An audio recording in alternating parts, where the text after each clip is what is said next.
Hi, welcome. Thank you so much for being with us today. I'm Rachel DeWoskin, and I'm glad and grateful to be a member of the steering committee of Writers for Democratic Action and to be introducing today's conversation and participants. First, a few words about our organization, which we affectionately call WDA, and which we invite you please to join as a member if you haven't already, and if you have, thank you. In 2019, a small but fierce group of writers founded Writers Against Trump, which after the 2020 victory became Writers for Democratic Action, and which has now grown to an international cohort of almost 3,000 members from all over the globe, from many of the United States to Slovenia, Nigeria, Macedonia, Mexico, Greece, Israel, France, Germany, Austria, Ireland, Turkey, Japan. The list goes on, and you can see it on our website. Our 43 partner organizations represent more than 10 US states and 8 countries outside of the US. Over the past 2 years, WDA has worked to bring together the literary community to protect democracy, demand racial and economic justice, champion suffrage, and resist white supremacist and fascist movements. We mobilize writers globally, support voting rights efforts, contribute to positive outcomes in swing state elections, and host conversations that clarify and illuminate threats to democracy and strategies for artists and citizens organizing for democratic action. Today's conversation, featuring our own Siri Hustvedt with Jiayang, Julie Iromuanya, and Elif Shafak, is a crucial part of that endeavor. And we are dedicating today's event to the memory of Yali Tong, Jiayang's mom, with deep condolences and love to Jiayang and gratitude that Jiayang is joining us today. May Yali's memory be a blessing. Jiayang was born in Chongqing and immigrated to the United States at the age of 7. She has been writing for The New Yorker since 2010 and has been a staff writer for the magazine since 2016. She writes sharp, lively cultural and political commentary, personal history, and food critique. Her first book, Motherland, is forthcoming from FSG in 2023. I've had the joy of reading a short story Jiayang is at work on. Her imagination is vast, her prose shimmeringly lucid and lovely. Julie Iromuanya is the author of Mr. and Mrs. Doctor, a finalist for the PEN Faulkner Award, the PEN Robert Bingham Prize for Debut Fiction, and the National Book Critics Circle Prize for Debut Fiction. Her scholarly work most recently appears in journals including Meridians, Feminism, Race, Transnationalism. She is a 2020 George and Eliza Gardner Howard Foundation Fellow and was the inaugural Herbert Martin Fellow in Creative Writing at the University of Dayton. Iromuanya earned her MA and PhD at the University of Nebraska-Lincoln, where she was a presidential fellow and an award-winning teacher. She is an assistant professor at the University of Chicago and affiliate faculty member of the Center for the Study of Gender and Sexuality and the Center for the Study of Race, Politics, and Culture. She is at work on a beautiful second novel, A Seasons of Light. Elif Shafak is an award-winning British-Turkish novelist. She has published 19 books, 12 of which are novels, including her latest, The Island of Missing Trees, shortlisted for the Costa Novel Award. She is a best-selling author in many countries, and her work has been translated into 55 languages. 10 minutes, 38 seconds in This Strange World was shortlisted for the Booker Prize and was Blackwell's Book of the Year. The 40 Rules of Love was one of BBC's 100 novels that shaped our world. The Architect's Apprentice was chosen for the Duchess of Cornwall's inaugural book club. Elif holds a PhD in political science, and she has taught at universities in Turkey, the US, and the UK, including St. Anne's College, Oxford University, where she is an honorary fellow. She also holds a doctorate of humane letters from Bard College. Finally, my ally and WDA founding member, Siri Hustvedt, who will moderate today's conversation, is the author of a book of poetry, 7 novels, 5 collections of essays, and 2 works of nonfiction. She has a PhD in English literature from Columbia University and is a lecturer in psychiatry at Cornell Medical College.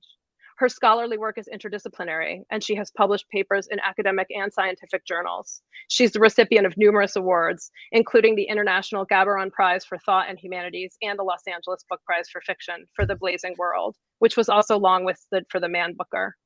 In 2019, Siri won an award for literature from the American Academy of Arts and Letters and the European Essay Prize for The Delusions of Certainty, a book-length essay on the mind-body problem. Her work has been translated into over 30 languages. She lives in Brooklyn, New York. Take it away, brilliant women. Thank you. I have a short statement to introduce what I think we're going to be talking about today. Okay. We are living in a time. We're getting a little noise interference, but I'm just going to go for it. We are living in a time when distorted national histories, big lies, and conspiracy theories that feature pure heroes, dastardly villains, and outlandish plots as fantastic as any Hollywood scenario are sweeping the globe. From the US and UK across Europe to Turkey, China, India, and Myanmar, political fictions and emotionally rousing rhetoric are fuel for authoritarian governments and nativist populist movements, which forbid or threaten democratic institutions. Here is the question: what language, what kind of storytelling constitute democratic resistance? The words one chooses and how a story is told are not superficial details of political life, they are its lifeblood.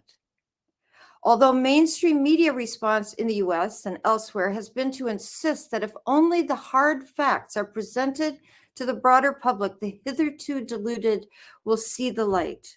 It should be painfully obvious that faith in the almighty fact and the supposed objectivity that follows in its wake are also illusions. This is not to say political lies cannot be identified. They can. It is rather to say that human beings are rarely swayed by facts, and to further admit there are many ways to interpret the very same fact. We are all born into stories that become myths, working fictions of family, group, religion, and nation, and these identity stories, framed through pre-existing cultural hierarchies, direct our thoughts in explicit and implicit ways. Think about it. What is the brutal concept of race but a fiction made real by history? Skin color, gender, class, faith, citizenship status, illness and disability, and other signifiers of human differences have been inscribed into rigid taxonomies, which, however dubious these classifications may be, answer deep emotional needs for significant parts of a population. Needs for clarity, control, safety, and purity. What anti-democratic authoritarian rhetoric and narratives often share is the scapegoat mechanism through which a group exercises its own internal demons by casting them onto an innocent victim or victims, which function as purification of the group as a whole. From a Trump rally in 2019, send her back. From a leaked Chinese party document on the Uyghurs, also 2019, before the pandemic, quote, freedom is possible only when the virus is eradicated, being the Uyghurs. From a speech made by now President of Turkey, Recep Erdogan, in 1987, after enumerating the enemies of Turkishness, Armenians, Kurds, and Europeans, he tells his audience if Turks surrender to the West, they will be forced to pay interest, which, quote, will facilitate the rule of the Jew, end quote. The three writers with me today are well situated to address the power of words and their personal and political meanings, because they all reside between cultures and their respective myths. They are inhabitants of the between, which allows them a perspectival advantage no resident of a single culture or language can have. They are blessed with at least a double, if not plural, consciousness. Democracy is never unanimity. It is pluralism. Its language is polyphonic. The novel, with its many conflicting voices is arguably a democratic form. The essay that tries on ideas and various points of view furthers democracy. How do we keep democratic discourses alive now? I have a quote from each of you after you are just going to introduce yourselves or say what you want to say for 3 minutes. and we decided that Julie is going first. Hi everyone, can you hear me? My screen seems to have frozen, so hopefully you can see me also. First of all, thank you so much for the invitation. I'm really excited to be in conversation with you all today and to talk about this topic that means a lot to me. In your introduction, I wanted to really speak to the question that you asked about the deep human needs that are answered by fictions. I think there's something really interesting in that, and I hope to answer it through the way that I thought about constructing my protagonist in Mr. and Mrs. Doctor. I want to propose the claim that lies are a means of survival. An agile fiction makes facile what's complex. Fantasies keep intact the ruptures to the psyche. In my debut novel, Mr. and Mrs. Doctor, the central lies begat from a resistance to an expensive truth. Job, a Nigerian immigrant to America, has convinced everyone he knows in Nigeria that he is a doctor, even though he's a nurse's aide. When his wife, Ify, comes to America, that lie unravels. The inception of the lie is in Job's formative years, when his father hands him the stethoscope meant for his brother, who died during the Nigerian Civil War. His brother's death, like the secessionist Biafra state, is an unfulfilled promise. When Job puts on the stethoscope, he becomes an anchor for his family's hopes and dreams of restoration. He's essentially an allegory of Nigeria's post-war generation and their renewed promises. In his brother's stead, Job puts on the doctor's suit and adopts the role of Okpara, first son, inheriting not only his father's fortunes, but also his brother's obligations. The costume is ill-fitting, and Job cannot actualize his brother's thwarted destiny. Like Nigeria's post-war generations who saw the beginning of a turbulent period of political turmoil, Job, who has come to America to study medicine, is unable to fulfill his mission. When he fails and drops out of university, he doesn't tell his family, friends, and even his betrothed the truth. Instead, he lives a double life, because to assimilate yet another reality would be a disavowal of the sense of being that has shaped his notion of self. In any system, new information must be regulated, assimilated to make sense of the brave new world, but it is not. In Job's case, he cannot face himself, so he constructs what Kellyanne Conway famously referred to as alternative facts. Right? Like fantasies, alternative facts are composed of additional facts and alternative information. As Conway clarified, they constitute resistance to a total sense of being that is no longer coherent. Job must convince his failing internal system that it can endure, even in the face of challenges like verifiable facts. The allure of the fantasy is its enticements to the ego. Thus, to lie is to deceive the self. Yet fictions are made more real by truths. Therefore, for Job, for Nigeria, for America, and for the reader, the human investment in the fiction is at the same time the constant agitation toward an integration of those truths that peril us. Okay, I'll stop there. Thank you.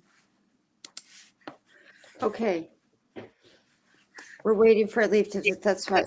So, Jiayang? Yes, hi. Really happy to be here, and thank you so much for that, Julia. I have been, thinking so much, having been born in China and having become a writer in the U.S., what led me kind of to this particular career path, and what kind of parallel life I would have led in China. I'm writing a book called Motherland, and I often think about what it means to be authentic and loyal at the same time, two qualities that are extremely important to me. And I consider myself bicultural, and I think of myself as being born by both countries, China and the US. And yet I have trouble imagining a life in China in which I could have become the writer that I am today. Now, do I necessarily want to be the writer that I am today?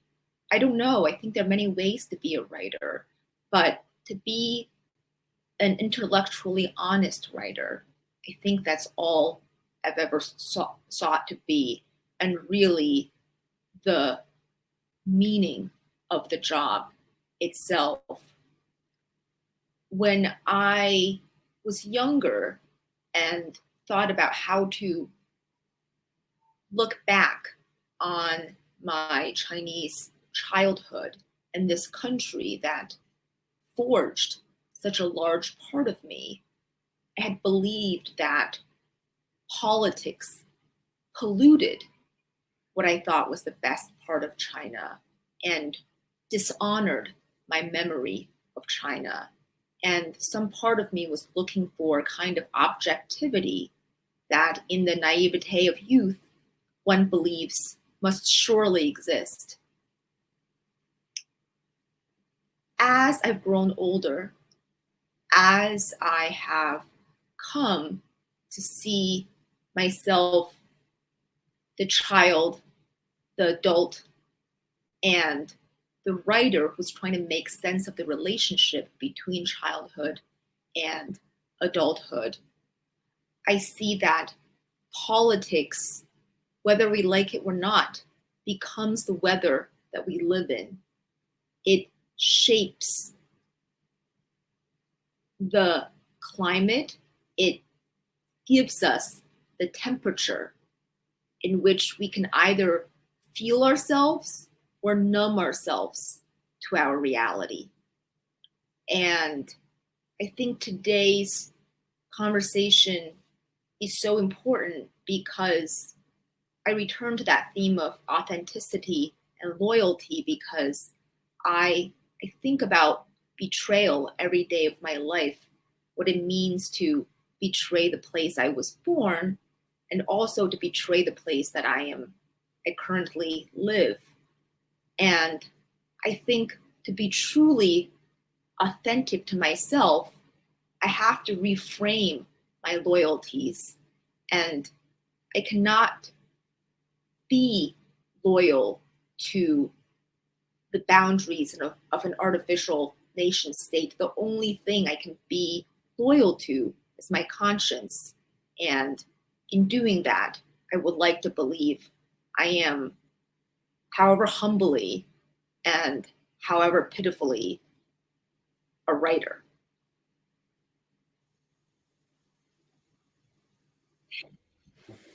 Thank you so much. Elif? Thank you so much. It's fascinating, this conversation, and everything you said, Jiayang, resonates with me coming from Turkey, a country where we have seen the demise of democratic institutions and norms. As you know, my motherland has been going backwards with a bewildering speed, actually, and we've seen a rise of ultranationalism, religious fundamentalism, and also populist authoritarianism.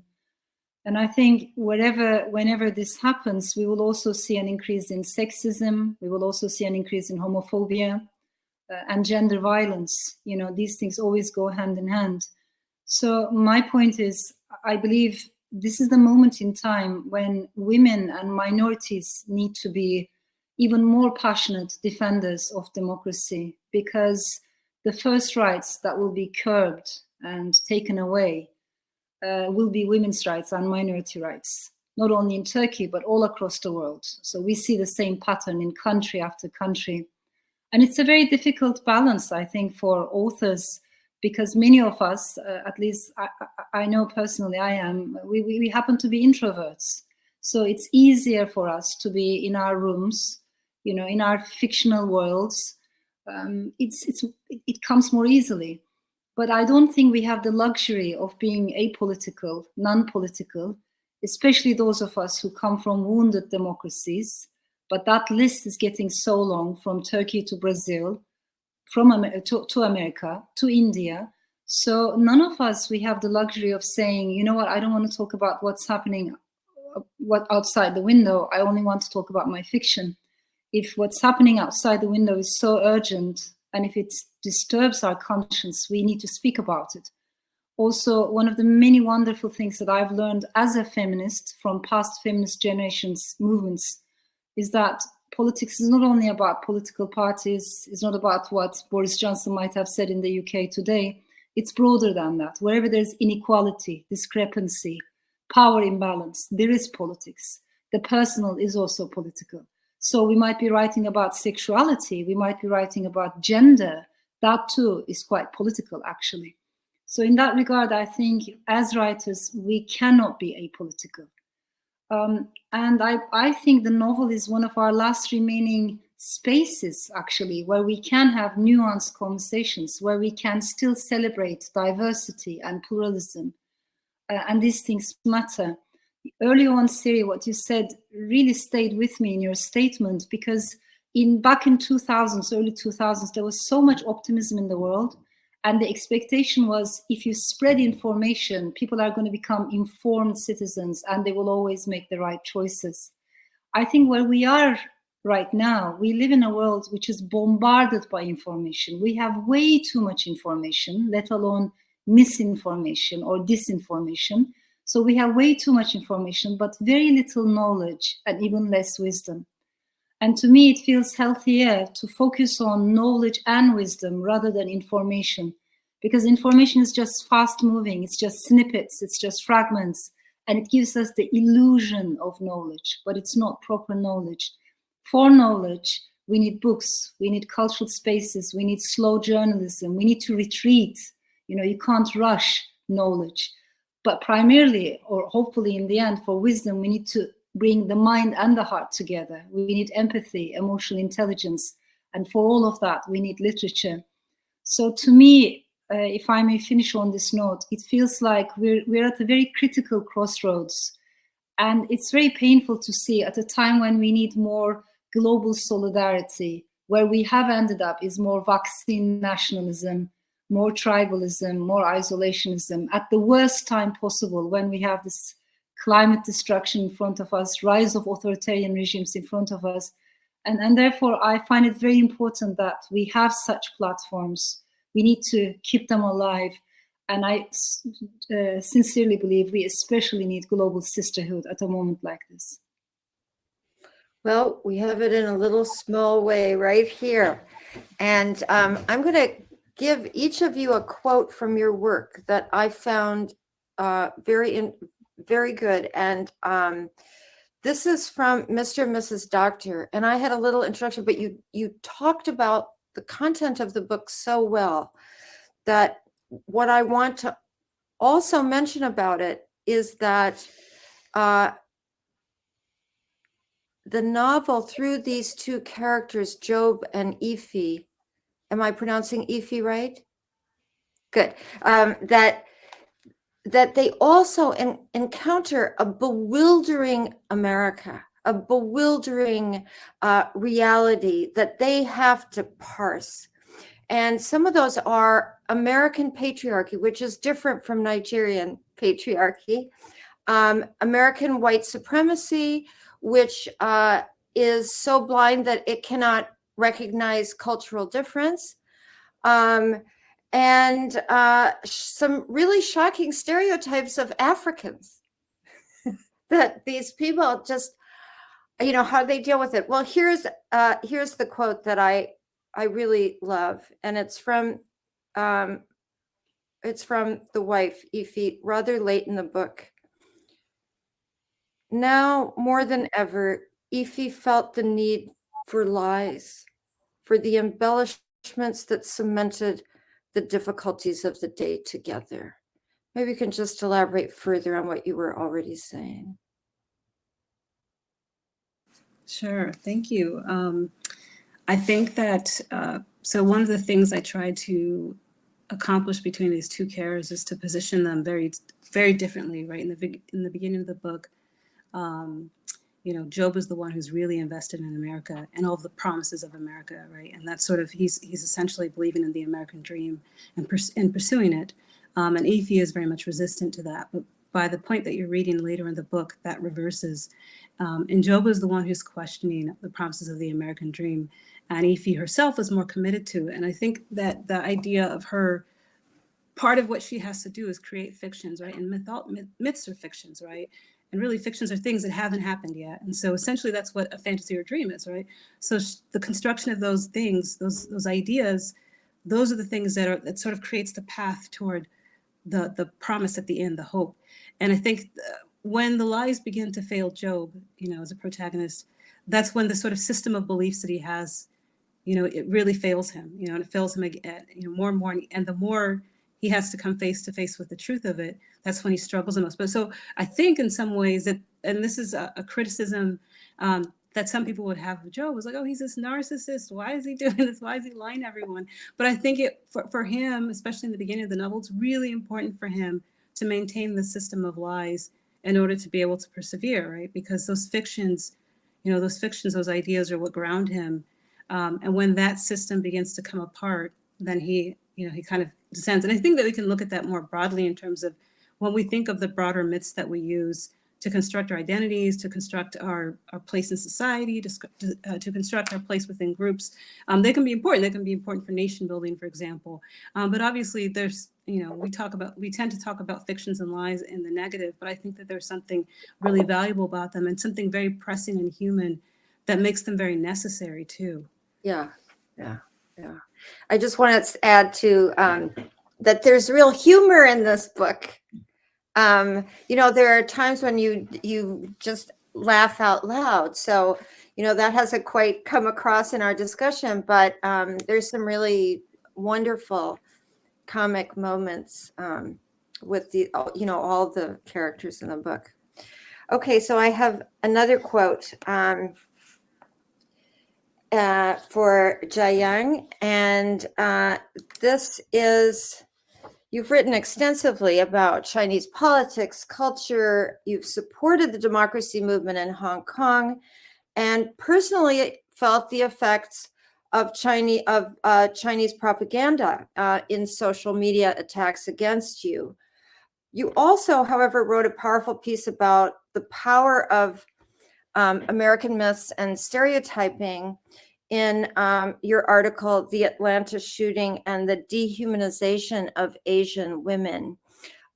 So you have this, again, double perspective, which is what we're talking about here. And the quote is this: misogyny and racism have never lived neatly in their separate corners. They ravage by mutually reinforcing a narrative of dehumanized other. I found that very eloquent indeed, and I wanted you to just expand on your thoughts. Yeah, I mean, I'm really part of the reason I'm really grateful to be in this conversation is that it's hard for me to think about Chinese nationalism without thinking about American racism, and hard for me to think about both those subjects without how they're connected to sexism and misogyny, and how they are all really about this mentality of othering, of this dividing kind of a sense of the self from the dehumanized other. And that, I think, came out most violently and savagely during the Atlanta shootings when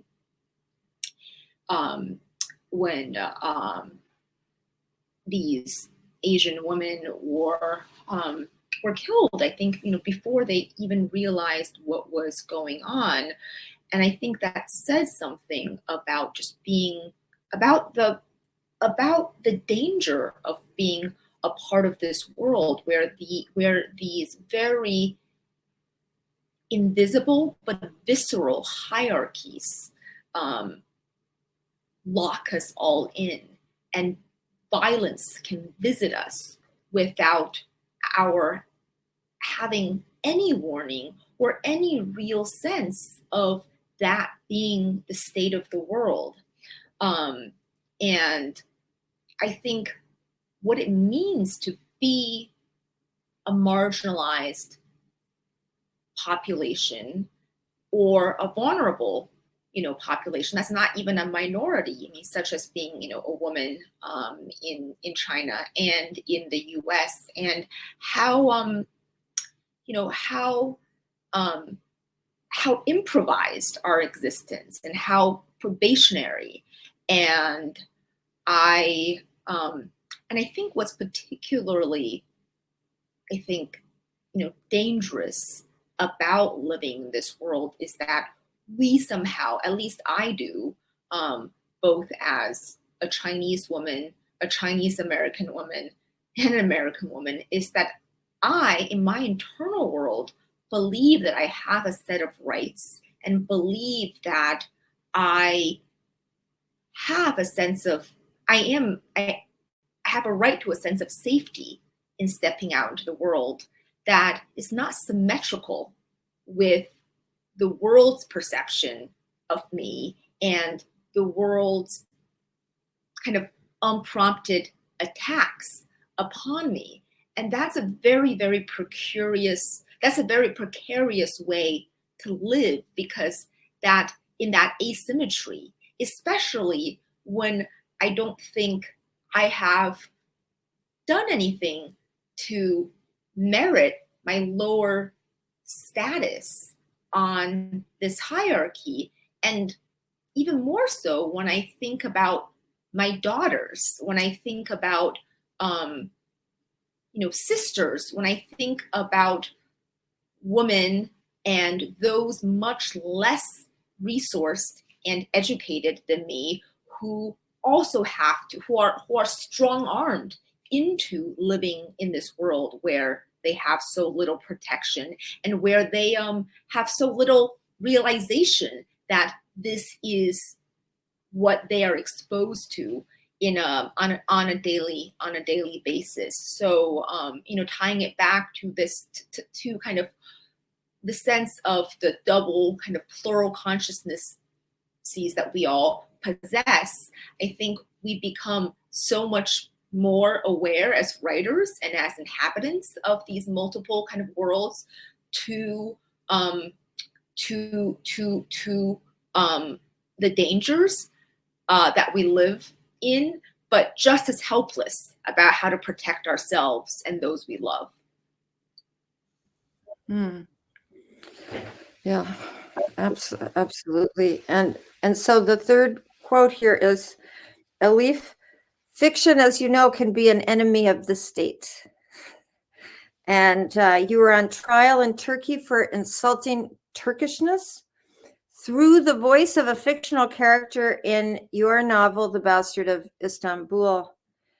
In your most recent novel, The Island of Missing Trees, you explore the consequences of ethnic and religious conflict and war in Cyprus between Christian Greeks and Muslim Turks on a particular family.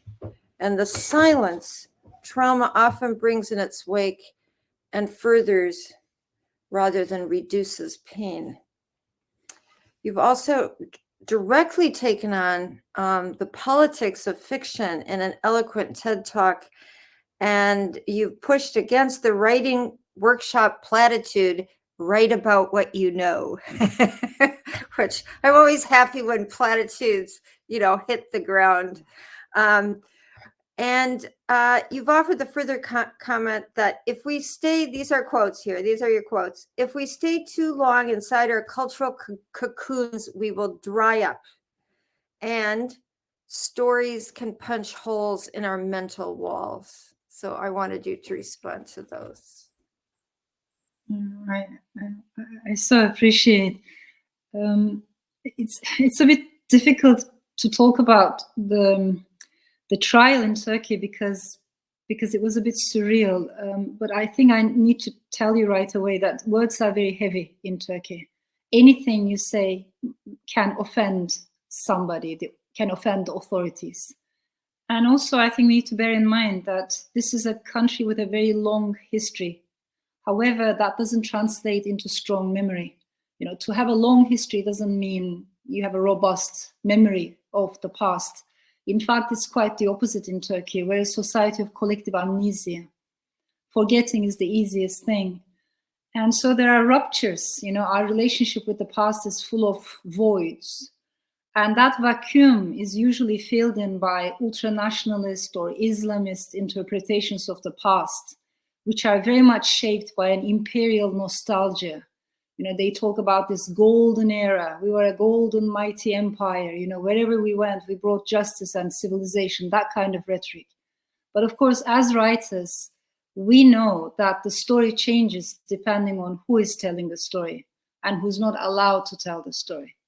So that official narrative, top-down imposed, is silencing so many other stories. And to me, it's very important to pay attention to the periphery rather than the center and try to understand where are the untold stories. I believe in that, plurality. But if I may also add this, again, many people understand that it's difficult to question politics, but sometimes it's equally difficult to question sexuality as well. So, all those straitjackets of thinking. My point is, wherever democracy is very weak or lost, there's no appreciation for pluralism. But when we talk about the past, we need a plurality of voices.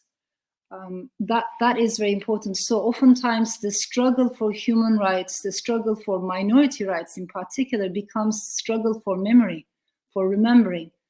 I think memory is a responsibility, not in order to get stuck in the past, not at all, but to hopefully repair, to hopefully heal. We cannot repair what we don't remember. And what we don't remember or repair, we're bound to repeat again and again, both as individuals and as nations and communities. I'm someone who very much believes in multiple belongings rather than singular static identities. And I sometimes worry that we are pushing each other into neat little boxes and expect people to stay in those boxes forever. But for me, fiction is more transcendental. I have a lot of respect, there are many books that are written with this urge to tell our personal stories to others. That's a big part of literature, but that's not the only thing that literature is about. There's also transcendental nature to literature in the sense that you want to see what life is like beyond the limits of the self that was given to you by birth. Otherwise, we're all born into a certain box, So I don't want to lose that transcendental nature, and I want to think of identity as more fluid, as more intersectional, and in that regard, more plural and multiple. Yeah. So I think this it might be an opportunity to think about these, questions of free speech, right? Free speech has now been co-opted often by the right wing, and we want the marketplace of ideas, etc. And this is a kind of it's a capitalist metaphor, by the way, but it is something that we want pluralism. At the same time, the kind of ideal pluralism that I think about in a democracy is founded on equality, right? Because authoritative discourses silence whole parts of the population. So unless you have equality and everyone feels free to speak, which certainly is not true in the United States, we have to repair and we have to remember, right? This is what Elif is saying. I completely agree. The United States has to come to terms with its origins, slavery, the legacy of slavery, Jim Crow, and the ongoing versions of this. We have to address this, not to speak of, the Native American population, Asian Americans, and remember, about identity politics. Remember that the other has shifted in American culture. It keeps changing. The Irish were depicted as apes. It's always good to remember that. So that otherness, if you will, is never a fixed category. It's fluid. Thoughts? Are we frozen? No. Good. Fear thing. Responses about authoritarian discourses and how they work, or anything? I was going to add that, recently I've been thinking a lot about Hannah Arendt and her, belief, the right to have rights, and how, how foreign that is to the the culture in which I grew up, in which, I'm thinking through some of thinking through some of this as I write about my childhood and how the shape of hierarchy really molded my consciousness as a child, and how difficult it is to unlearn something that becomes the shape of the sky in which you grow up. Listening to Hannah Arendt as an adult, it was both revolutionary, illuminating, and natural at once. The idea that the right of every individual to belong to humanity is something that we are born with, and that it's unnatural for this hierarchy to exist, to have to earn to be seen as human, and having to reverse engineer, how it is that I was born into this hierarchy and then have to educate myself to believe something that I think now is so natural as the thing that I should have,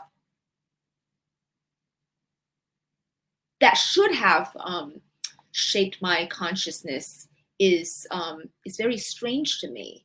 And when I think about authoritarianism, I have that similar thought of how incredibly unnatural and yet intuitive, it is for so many. And I think it comes from, that word that we've been talking about, which is fear. That when you're not convinced that you can persuade those around you to listen, then all you have is the sword and the hammer. And it comes from this profound sense of anxiety that then translates into absolute violence. And I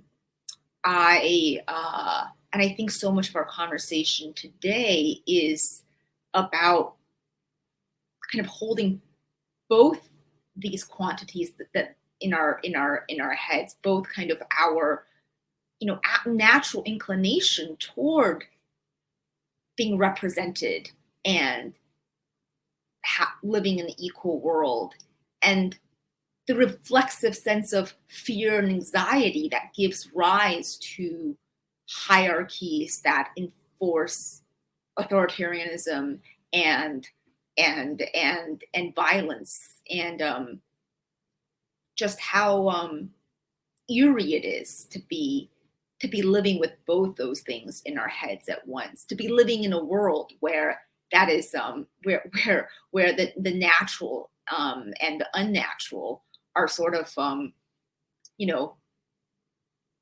coexist in this very unhappy fashion.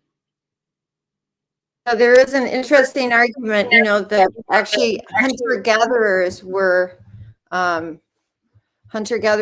much more egalitarian than you go back. There's always been this some of these fantasies in like evolutionary psychology, but it seems that earlier societies were more egalitarian than later ones when agriculture intervened. So we were going to do questions. There's Rachel. Hi, Rachel. This was such a generous and beautiful and illuminating conversation already. We want to make sure that we have time to take questions from our audience members who are from all over the globe. I just wanted to read one James Baldwin moment, because so much of what you've been talking about, and Siri and I and WDA have been thinking about, is this question of containing multitudes, right? I think of Zadie Smith's essay too, Fascinated to Presume, about Elif, I think what you were talking about, the way in which fiction actually gives us permission to have a nuanced conversation, and to consider ourselves many versions. And there's this moment in James Baldwin's essay, The Creative Process, where he's really talking about not just the solitude that's required of being a writer, but the resistance that that solitude implies and creates and requires. And he's juxtaposing it to society's desire for stability. And he says society must accept some things as real, but the artist must always know that visible reality hides a deeper one, and that all our action and achievement rest on things unseen. A society must assume that it is stable, but the artist must know, and he must let us know, that there is nothing stable under heaven. One cannot possibly build a school, teach a child, or drive a car without taking some things for granted. The artist cannot and must not take anything for granted, but must drive to the heart of every answer and expose the question that answer hides.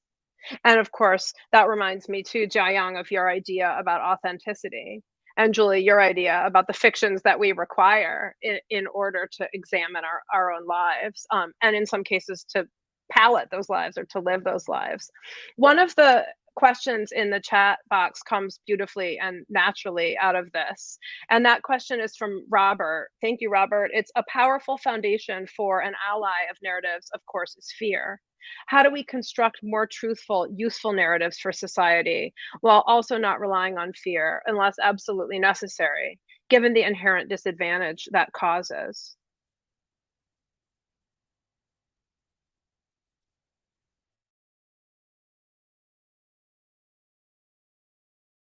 Well, I guess I can speak to this a little bit. I think that, so when we think about this from a political standpoint, and you think about the two-party system in the U.S., so the Republican machine is based on fear, right? And this sort of conservation mindset, you have to hold on to what you have or you lose it. And I think that was one of the things that made the Trump administration so successful, right? But then on the other side of it, the other principle that the Democrats tend to lean on is the idea of hope, right? The vision that there's possibility with progress, with movement forward. And so I think that there's something interesting in that, those two ideas held next to each other. These are political ideas, but I'm always curious about what's in between those ideas. You know, what's in between fear and then what? So I guess this is more of a question or a thought aloud. What's in between this sort of terror about losing what you have and doing everything you can to protect it, and then this idea of this sort of limitless hope that you know. So something in between that space where you can be able to appreciate and value the things that you have, and at the same time leave possibilities for for an openness and for progress and for change to happen. And so I do think it requires, if anything, probably one of the greatest lessons I learned during that 4 years was that we do have to listen, even if there are people that we don't want to listen to or conversations that we don't want to have. Because I think a lot of people were taken by surprise. I wasn't, but I think a lot of people were taken by surprise because some of those conversations weren't happening in public spaces. They were happening in private spaces, right? And so I think to go back to the issue of thinking about how the information age can shape these discourses, I think it's really, really important for us to exercise our voices in those spaces and to make sure that some voices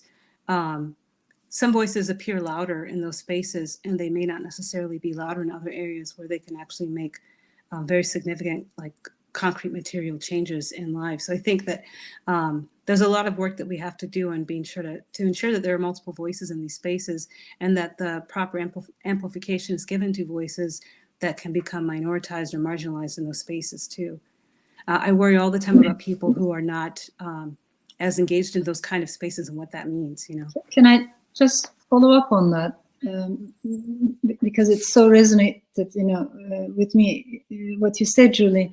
And I think that's going to be one of our biggest challenges, isn't it? Because when everything is so polarized, how do you communicate across the aisle? How do you keep that conversation alive? But we need to bear in mind that in every country in the world where we have seen authoritarianism rise, demagogues, populist demagogues, they love constant tension and polarization. When the levels of anger in the society are high, they love that because they know they're going to benefit from it. So there's a reason why they love to stoke. We have to do better, which is not easy at all. We talked about fear, but perhaps one emotion we haven't spoken about is anxiety. I think the age we're living in is the age of angst. There's almost an existential angst, understandably, but it's also the age of anger. It's the age of fear, confusion, bewilderment. All of these, we need to create public spaces in which they can be spoken about. There's one emotion that really scares me, and that is the lack of all emotions. That's numbness. You know, the moment we become indifferent, desensitized, or completely disconnected. I think we can do two things at the same time, whilst being very openly critical of all kinds of, populist demagogues and autocrats who are trying to exploit people's emotions. As we keep doing this, we also need to connect with people coming from different backgrounds, different worldviews. And this is a big, big, big challenge. But I think if all my friends think like me, speak like me, maybe I'm surrounded by sameness. And that can be problematic as well. And for this, we need literature, because in a novel, in a short story, you can have that kind of plurality, which you're not allowed to listen to in other spaces. That's why I think this is one of our last remaining democratic and pluralistic spaces, and we need to keep those nuances alive. We can do both things at the same time. Whilst we're connecting with people, we can be very critical of the demagogues who are trying to exploit the situation. I like to say it's really important to read against yourself, right? To choose texts intentionally because they're not confirming what you already think. Now, that does not mean, as Elif is saying, reading Trump speeches, nothing will come of anything like that. But I mean, people who are coming from other perspectives, not even necessarily political, but disciplinary, thinking through problems from multiple angles. This creates a flexibility of mind that I really think you can't have if you just dig in and walk either in your own culture or a very narrow disciplinary point of view. We need to open up the doors and the windows and listen to all that whistling out there. There's a question that I think is kind of a sequel, maybe, where we've already begun answering it. And this is from Angelo. Thank you, Angelo. The question is, for those of us who work daily on the ground, what suggestions do you have for building up the mental and emotional fortitude to build a more democratic society, one that is resistant to corruption by fascists? I think obviously we're saying you should read as much as possible and inhabit the lives of other human beings. But Angela goes on to ask, what practical small steps can we take to better prepare us for this work? This seems like a very important question to me, and one about sort of the intersections between art and activism. And I think it gives us hope to use Elif's framework to be working, to be doing things that are small and practical. What are they? Can we come up with a list of small practical steps that everybody can be taking to move us forward in a direction that isn't appalling and terrifying?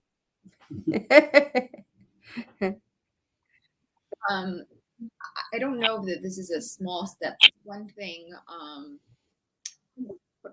that I try to do is to listen more than I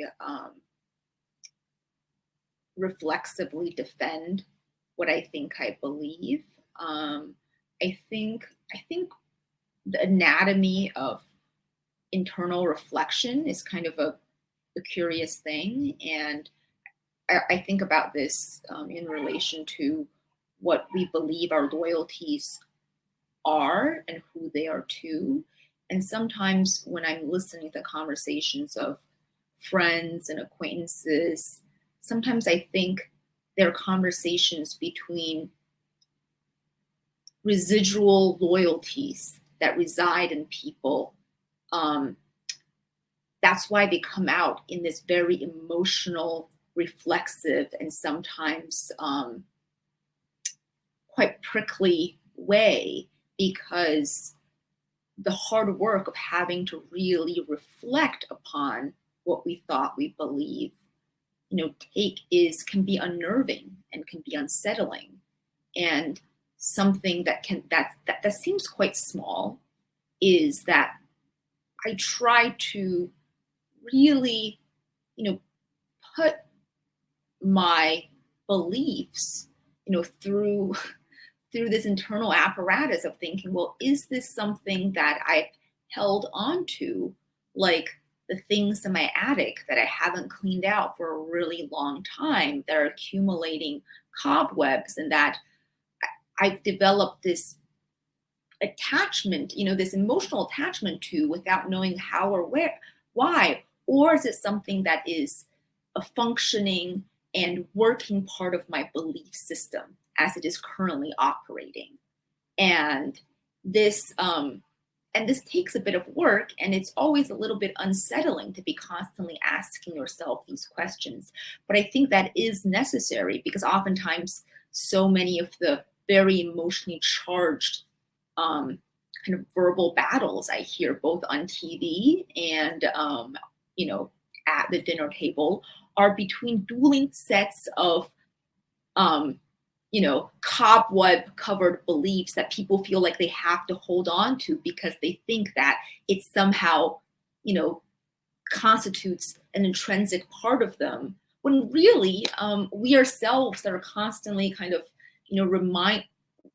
are constantly refining and kind of emerging into new selves every moment. And I think it behooves us to constantly be thinking through what we believe in, rather than just hauling out what's in the mental attic at all times. We are there's a wonderful philosopher of biology, I like to quote this, his name is John Duprey, and he likes to say, organisms are not things, but processes, right? This is just what Jiayang just said, which is that we are actually, until we die, in constant movement, in process. And that does open up a horizon for thinking about the future. And it's been fascinating to me to note that the Republican Party has abandoned platforms. There is no future in this kind of thinking. There actually is no process. It is fixity, stasis, and defending forms of stasis by all means possible. So it's a wholly defensive, if you will, idea, which Julie articulated earlier by saying you have these various positions that, so we have to try to defend process.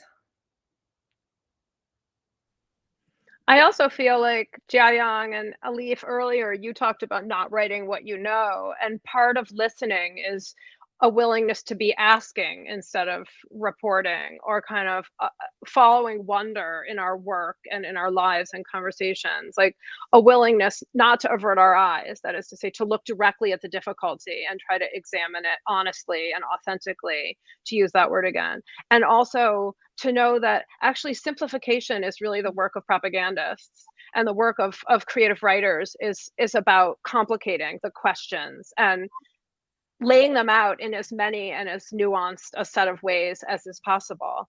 And so I think it's worth keeping that in mind. There's a question in the chat from Joyce about a sort of a more external framework for these questions, which is about the publishing industry and how to keep moving it toward progress, so that the gatekeepers, I'm going to read the actual language of it. How can the gatekeeping in the world of publishing be transformed so that the plurality of voices is represented? I think this is a question that takes place in the intersection between art and activism. So I'm curious to hear your thinking. And then I think we're going to have to liberate folks to get on with their Saturdays. I think there are some glass walls that might not be very visible until you come closer, within the publishing world. But those walls are there. And the identity, the narrow sense of identity that we were critical of earlier, unfortunately, does exist in the publishing world as well. And if I may give you an example, and I think it affects mostly writers coming from non-Western world, I'm generalizing, or minority background authors. For instance, we don't expect an Afghan women writer to write sci-fi or experimental fiction. There is this expectation that an Afghan woman writer has to write about the problems of women in Afghanistan, which she may or she may not. Maybe she will in one book, but the next book is going to be something completely different. So that kind of fluidity is not, flexibility is not allowed. And that's something we need to fight against. But as we're doing that, I think we also need to be aware of these glass walls that do not give equal voice to particularly authors who are not in the mainstream. And to me, it's very important to bring the periphery to the center. So the publishing world has to go through some change as well. We don't have enough authors from diverse backgrounds being published, reviewed, recognized, awarded. And all of that is very important. So to multiply voices, but also to speak beyond borders, across borders, seems to me to be the right thing, the right way forward. Translation. Can I just also add? Sorry, Julie. I was just going to add, I think one of the problems is the profit motive in publishing. And so one thing that I think is really important is to support independent presses. And because of that, I think they don't have the same interest. And I think that's one of the things that there's always going to be a formula or an algorithm that produces the, that rewards the most, right? And so in big publishing. And so that then shapes what, they essentially produce exactly what people want to consume, right? And then that is one of the things that prevents new ideas from happening. Or if they do happen, they happen in a very slow way, right? It takes very, very small steps to get to that. And so I think we really need to support independent presses as one way to work against the gatekeeping in the publishing industry. And independent bookstores. I think it would be beautiful and poetic to end on a big thank you to Books and Books. One of the literary spaces Elif pointed out we need to gather and have these conversations for reassurance and for radical mobilization and to affect the kinds of outcomes that we're hoping for, both artistically and politically. So a big thank you to Books and Books. Please buy books from your indie bookstore, starting with Books and Books today. They can be the books by these brilliant writers here or any books that you might want. But let's keep these spaces alive and happening and conversations in them. Thank you so much to Julie and Jiayang and Elif and Siri. I'm really grateful. Thank you so much. A big virtual embrace to all of you. Thanks a million.